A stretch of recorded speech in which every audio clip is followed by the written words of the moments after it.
रामचरितमानस का सार अपनाकर समझे मानव जीवन का महत्व। रामचरितमानस को पढ़ने से हृदय में परिवर्तन होता है। मानस का सार अपनाकर मानव अपने जीवन का महत्व समझ सकता है। यह ग्रंथ सामाजिक, राजनीतिक, सांस्कृतिक व आध्यात्मिक शिक्षा से परिपूर्ण है। यह बात चित्रकूट से पधारे कामदगिरी पीठाधीश्वर जगतगुरु स्वामी राम स्वरूपाचार्य जी ने कही। कस्बे में शांति सत्संग मंच का आध्यात्मिक एवं संत सम्मेलन चल रहा है, जिसमें दूर दराज से आने वाले संत अपनी वाणी से श्रोताओं को ज्ञान दे रहे हैं। स्वामी राम स्वरूपाचार्य ने कहा कि राम व भरत जैसे चरित्रों को दैनिक जीवन में उतारने की आवश्यकता है।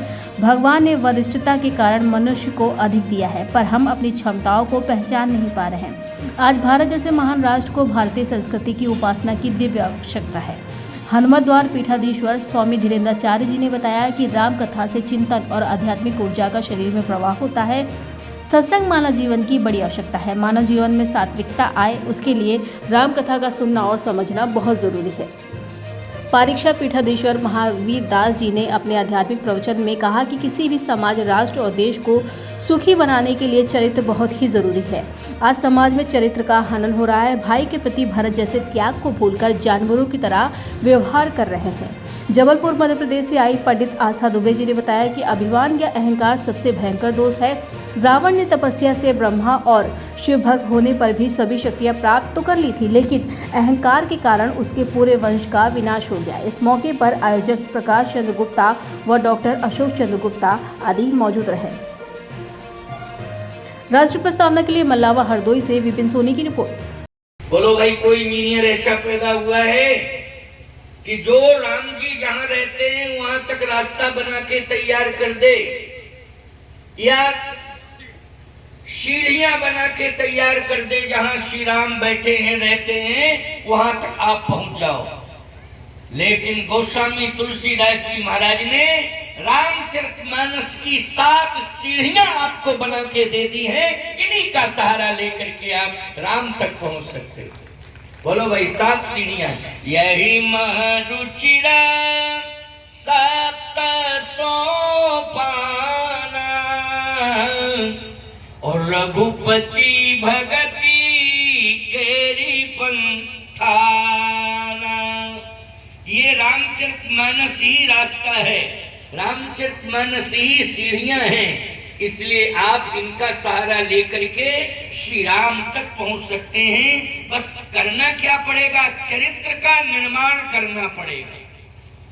आपको इन सीढ़ियों पर खड़ा होने के लिए तब अधिकार दिया जाएगा जब आपका करेक्टर चरित्र प्रमाण पत्र ले लिया जाएगा कि आपके पास चरित्र प्रमाण पत्र क्या है, जरा दिखाइए, तब आप खड़े होइए। और यदि आपके पास चरित्र प्रमाण पत्र नहीं है तो आपको इन सीढ़ियों पर कोई एंट्री नहीं मिलेगी। आप उन सीढ़ियों पर चढ़ने के अधिकारी नहीं रहेंगे, रोक लगा दी जाएगी।